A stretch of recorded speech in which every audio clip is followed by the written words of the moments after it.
அன்பர்களுக்கு என்னுடைய வணக்கங்கள். அதோ பாருங்கள், திருவண்ணாமலை. அங்கே ரமண மகரிஷியனுடைய ஆசிரமத்திற்கு பக்கத்திலே சேஷாத்ரி சுவாமிகள் மடம் இருக்கிறது. அதற்கு பக்கத்திலே வாழ்ந்து கொண்டிருக்கும் ஒரு முதியவர் இப்போது அவருடைய வீட்டிலிருந்து வெளியே வருகிறார். சாலை ஓரமாக வருகிறார். அவர் திருவண்ணாமலை அருணாசலேஸ்வரர் ஆலயத்திற்கு செல்லுகிறார். ஆண்டவனை வழிபடப் போகிறார். இந்த வயதிலும் அவர் கம்பு கூட இல்லாமல் நடக்கிறாரே என்று வியப்பாக இருக்கிறதா? கண்பு கூட இல்லை என்று வியக்கிறீர்களே, அவருக்கு கண் பார்வை கூட இல்லை. ஆனாலும் யாருடைய துணையும் இல்லாமல் மெதுவாக ஓரமாக தட்டு தடங்கள் இல்லாமல் நடந்து கொண்டே போகிறார். கோயிலுக்கு போகிறார். படியேறி உள்ளே போகிறார். ஆண்டவன் சன்னிதானத்திலே இருந்து தன்னுடைய கைகளிலே இருக்கின்ற மலர்களை தூவுகிறார். அங்கே தன்னை ஒத்த வயதுடையவர்கள் வந்தால் அவர்களோடு பேசி விழுகிறார். இது நாள்தோறும் நடைபெறுகிற ஒன்று. ஆம், கண்ணற்றவராக இருந்தாலும் கண் பார்வையற்றவராக இருந்தாலும் கடவுளை மறக்காதவராக இருக்கிறார். இவர் கடவுளை மட்டுமல்ல, என்ன நாட்டையும் மறக்காதவர். ஆம், விடுதலை வீரர் வி.வி. திலக் சாஸ்திரி தான் அவர். விழுப்புரத்தில் இருந்து ஏறத்தாழ 18 கிலோமீட்டருக்கு அப்பால் இருப்பது வெங்கத்தூர் என்ற சிற்றூர். அங்கே வேதங்களை ஆழ அகல படித்த வேதியர், நுணுக்கமாக கற்றறிந்த ஒரு பெரியவர், அந்தன ஒழுக்க முறைப்படி வாழ்கின்ற வாழ்க்கையை அமைத்துக் கொண்டவர். அவர் நிலத்தில் மட்டுமல்ல, ஊரார் நெஞ்சங்களிலும் தடம் பதித்தவர். இவருடைய பெயர் என்ன தெரியுமா? வாம தேவ சாஸ்திரிகள். தம் வாழ்க்கையின் பிற்பகுதியில் திருவண்ணாமலை தேரடி வீதியில் குடியேறினார். வேதமே உருவாகி நடமாடுகிறது என்று நம்மால் போற்ற தகுந்த காஞ்சி மகான் பெரியவர் திருவண்ணாமலைக்கு வந்தபோது இந்த வாமதேவ சாஸ்திரியை பார்த்து ஆசி வழங்கியதோடு அவருடைய நூலகத்திலே இருந்த சில பழைய ஓலை ஏடுகளை வாங்கி சென்றார் என்றால் எப்படிப்பட்ட சிறந்த நூல்கள் எல்லாம் அவர்களிடம் இருந்திருக்கும் என்று நாம் சிந்தித்து பார்க்கலாம் அல்லவா? வாமதேவ சாஸ்திரி வேதம் பயில விரும்பும் விலங்குகளுக்கெல்லாம் அவர்கள் நெஞ்சில் ஆழமாக படியும் வண்ணமும் என்றும் பதியும் வண்ணமும் அதனை கற்றுக் கொடுத்தார். இந்த வாமதேவர் சிறந்த தேசபக்தர். பெற்ற தாயும் பிறந்த பொன்னாடும் நற்றவ வானிலும் நரி சிறந்தனவே என்று பாரதி பாடினான் அல்லவா? அந்த பாடலுக்கு ஏற்ப வாழ்ந்தவர். எனவே நாட்டுப்பற்று அவருடைய நாடி நரம்புகளிலே ஏறி நின்று நடமாடியது. அவர் பெற்றெடுத்த குழந்தைகளுக்கு அவர் சூட்டிய பெயர்களை பார்த்தாலே அவர் எவ்வளவு சிறந்த தேசபக்தர் என்பது தெரியும். மூத்தவகன் பெயர் என்ன? திலக். சுதந்திரம் எனது பிறப்புரிமை என்று சொன்ன திலகரினுடைய பெயரை தன்னுடைய மூத்த மகனுக்கு வைத்தார். அடுத்த மகனுடைய பெயர் என்ன தெரியுமா? உலகத்திற்கே வன்முறையற்ற அகிம்சை முறையை போதித்த அந்த அண்ணலினுடைய பெயர் இருக்கிறது அல்லவா? அந்த காந்தி பெயரை இரண்டாவது மகனுக்கு சூட்டினார். திருவண்ணாமலையில் அந்த காலத்தில் அண்ணாமலை பிள்ளையின் பெயரை அறியாதவர்களே இருக்க மாட்டார்கள். அண்ணாமலை பிள்ளை என்றாலே திருவண்ணாமலையிலே இருப்பவர் என்று சொல்லுகின்ற எண்ணம் வந்துவிடும் என்பதற்காகத்தான் காரைக்குடியிலே இருந்து சென்னையிலே வாழ்ந்து கொண்டிருந்த இன்னொரு அண்ணாமலை, நமது தேசபக்தர் இன்னொரு அண்ணாமலை, சின்ன அண்ணாமலை என்று அழைக்கப்பட்டதற்கே காரணம். ஏனென்றால் அண்ணாமலை என்றாலே திருவண்ணாமலை அண்ணாமலையை தான் குறிக்கும். அந்த திருவண்ணாமலை அண்ணாமலையிடம் மிகுந்த ஈடுபாடு கொண்டிருந்தார் இந்த திலக். அவர் பெரிய தியாகி அல்லவா? அதனாலே இவரும் தியாகம் செய்கின்ற இயக்கத்திலே சேர்ந்தார்.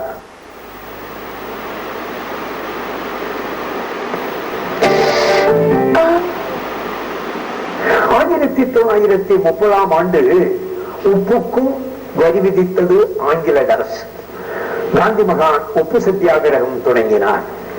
சபர்மதி ஆசிரமத்திலிருந்து கிழக்கு கடற்கரையில் இருக்கும் தண்டி வரை காந்தி மகான் நடந்தார் அல்லவா?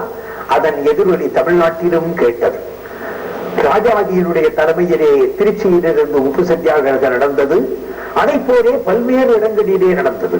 திண்டிவனம், மரக்காணம் ஆகிய ஊர்களில் தொண்டர்கள் கூடி உப்புக்குமாவரி எங்கள் நாட்டு கடற்கரையில் சூரிய கதிர்களால் விளைகின்ற உப்பை நாங்கள் எடுக்கக்கூடாதா என்று முழக்கமிட்டார்கள். உப்பு காய்ச்சினார்கள். வட ஆள்காட்டிலே இருந்து ஒரு தொண்டர் படை திலக் சாஸ்திரியினுடைய தலைமையிலே புறப்பட்டு சென்றது. வழியெங்கும் பிரச்சாரம் செய்து கொண்டே சென்றது. கடலூர் சென்றது. கடலூரிலே சத்தியாகிரகம் செய்தது. தடையை மீறி உப்பு காய்ச்சினார். தொண்டர்கள் அறமறையிலே நின்றார்கள். காவல்துறையோ அடக்குமுறை வெறியோடு நின்றது. அவர்கள் மீது பாய்ந்தது. ஒவ்வொரு அடியின் போதும் வந்தே மாதரம் வந்தே மாதரம் என்று சொன்னார்களே தவிர அடியை கூட தடுக்கவில்லை. தலைமை ஏற்ற திலக் சாஸ்திரி உட்பட அந்த தொண்டர்கள் அனைவரையும் கைது செய்தது வெள்ளை அரசு. கடலூர் சிறையிலே அடைக்கப்பட்டார் திலக் சாஸ்திரி. 2.5 மாதங்கள் இந்த சிறைவாசம்.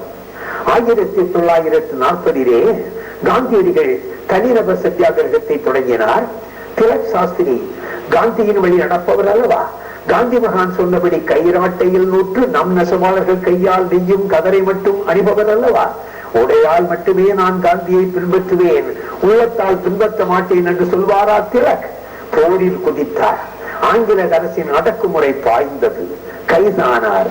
திருவண்ணாமலை சிறையில் 1 மாதம், சென்னை சிறையில் 4 மாதம், அடிபுரம் சிறையில் சில மாதங்கள் என்று அடைக்கப்பட்டார். அந்த சிறை இந்த சிறை என்று 7.5 மாதங்கள் சிறையில் இருந்தார் திலக் சாஸ்திரி. வெளியே இருந்தாரோ தேசப்பற்றை வளர்ப்பதற்கும் திருக்கூத்துக்களையும் நாடகங்களையும் நடத்தினார். அதிலே அவரே நடித்தார். நடிப்பில் காட்டும் தேசப்பற்று மக்களினுடைய நடப்பில் வர வேண்டும் என்ற உணர்வோடு செயல்பட்டார். நற்றமிழ் வளர்த்த நங்கை என்றும் மாறாத குமரித்தபடி அறம் உயர்த்த அன்னை அவ்வை, அந்த அவ்வை கிழவியாகவும் இவர் நடித்தார். அந்த நடிப்பு நாட்டு மக்களிடம் பெரிய வரவேற்பை பெற்ற காரணத்தினாலே அது மீண்டும் மீண்டும் நடிக்கப்பட்டது. அக்காலத்தில் மிகச் சிறப்பாக இருந்த நாடக நடிகர்கள் நவாப் ராஜமாணிக்கம், அவ்வை டி.கே. சண்முகம், அவர்தம் சகோதரர் டி.கே. பகவதி ஆகியோரிடம் நெருங்கிய நட்பு கொண்டார் திலக். இந்த நாளேட்டின் விற்பனையாளராக இருந்ததோடு நல்ல எழுத்தாளராகவும் திகழ்ந்தார். சுதேசமித்திரன் ஏட்டிலே சுவாதி என்ற பெயரில் கதைகள் எழுதினார். கதையின் கரு தேசபக்தியை விதைப்பதாகவே இருக்கும். அவர் கட்டுரையில் எழுதியவைகள் எல்லாம் படிப்போரின் இதயங்களை கட்டும். அகிலன், நாரணத்துறை கண்ணன், அழவழியப்பா, கீவாஜா போன்ற சிறந்த எழுத்தாளர்கள் இவருடைய நண்பர்கள். ஆடுராட்டே சுழந்த ஆடுராட்டே என்று பாடிய நேரம் அல்லவா? எனவே நாட்டினத்தில் நூல் நூற்க திருவண்ணாமலையிலே இருக்கின்ற விக்டோரியா இந்து உயர்நிலை மாணவர்களிடம் போட்டி வைத்தார். பாரதி பாடல்களை பாடுங்கள் என்று சொல்லி போட்டி நடத்தினார். அவர்களுக்கெல்லாம் தம்முடைய சொந்த பணத்திலேயே ஏராளமாகவும் தாராளமாகவும் பரிசுகளை வழங்கினார். திலக் சாஸ்திரி தேசப்பற்றாலும் அதை வளர்க்கும் தேசிய கட்சியின் மீதுள்ள ஈடுபட்டாலும் அனைவரையும் சமமாகவே மதித்தார், போற்றினார்.